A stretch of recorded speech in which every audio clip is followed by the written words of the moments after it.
The rain was falling in sheets when Tom Bradley found the young woman huddled in the doorway of the closed hardware store. He had just finished his shift at the warehouse, picking up his 7-year-old son Jake from the neighbor who watched him in the evenings. "Excuse me, miss?" Tom approached carefully, not wanting to startle her. "Are you all right?" The girl looked up and Tom could see she'd been crying. She couldn't have been more than 19, soaked through with a small backpack clutched to her chest. "I'm fine," she said, but her voice trembled. "Just waiting for the rain to stop." Tom glanced at the darkening sky. The weather forecast called for storms all night. He thought of Jake waiting in the warm truck, of their tiny 2-bedroom apartment that barely fit the two of them. He thought of all the reasons this was probably a bad idea. Then he thought of his late wife Sarah, who always said that kindness costs nothing but means everything. "Look, I don't mean to intrude," Tom said gently, "but it's going to storm all night. I have a couch and some leftover dinner. You're welcome to wait out the weather somewhere dry." The girl studied his face, seeing only genuine concern. "I don't want to be any trouble." "My son and I have been in tight spots before," Tom said. "We remember what it's like when someone extends a hand." Her name was Emily, she told them quietly over reheated spaghetti. She had run away from home after a fight with her father, taking only what she could carry. Tom didn't press for details, simply made up the couch with clean sheets and gave her one of his warm sweatshirts to sleep in. Jake, with a child's natural acceptance, had immediately offered to share his crayons. "We can draw until bedtime," he announced. "Daddy says drawing helps when you're sad." Emily smiled for the first time that evening, settling on the floor beside Jake. As Tom washed dishes, he listened to his son's cheerful chatter and Emily's quiet responses, grateful that he could offer shelter to someone who needed it. What Tom didn't know was that Emily's father, Richard Morrison, had been searching frantically since she'd stormed out hours earlier. Richard had built his technology empire through ruthless business practices, always putting deals before relationships. When Emily had confronted him about missing her high school graduation for a merger meeting, their argument had escalated terribly. "You care more about money than your own daughter," she had shouted.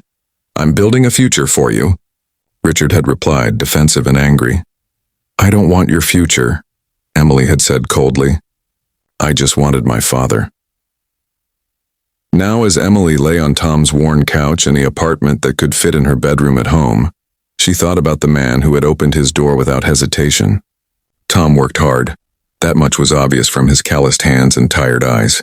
Yet he had shared what little he had without asking anything in return.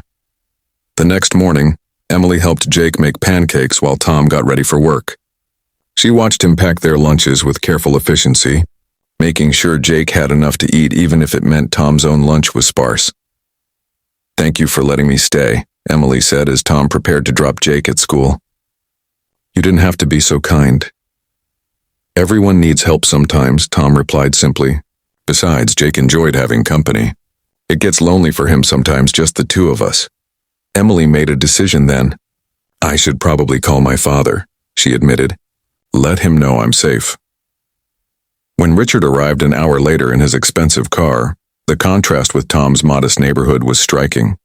But what shocked Richard more was seeing his daughter through the window, laughing as she helped Tom's son with his homework. Tom answered the door, immediately sensing this was Emily's father. The man's relief and anger were written clearly across his face. "Thank you for taking care of my daughter," Richard said stiffly. "I'd like to compensate you for your trouble." "No need," Tom said firmly. "I didn't help her for money.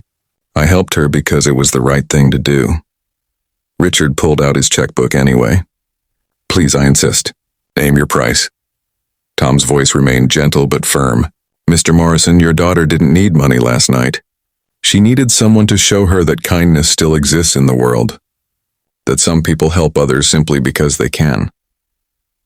Emily appeared in the doorway then, standing beside Tom. "Dad, this man gave up his own bed so I could sleep on the couch.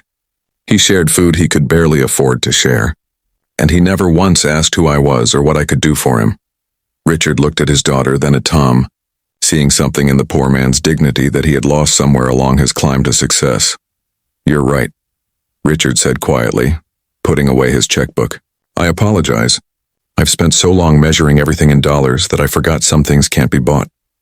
6 months later, Tom stood in the office of Morrison Technologies, still unable to believe the transformation in his life. Richard had offered him a position managing their community outreach program, recognizing that Tom understood something Richard had forgotten. That business should serve people, not the other way around. Jake attended a good school now, and Tom's new salary meant he could finally breathe without constant financial worry. But the greatest change was in Emily and Richard's relationship. The CEO, who had once worked 80-hour weeks now, made sure to attend his daughter's college events, understanding that success meant nothing without someone to share it with. On weekends, Emily often visited Tom and Jake, bringing her father along. Richard had begun volunteering at the warehouse where Tom used to work, connecting with employees in ways he never had before. "You taught me something important," Richard told Tom one evening as they watched their children play in the park. "That real wealth isn't what you accumulate. It's what you're willing to give away."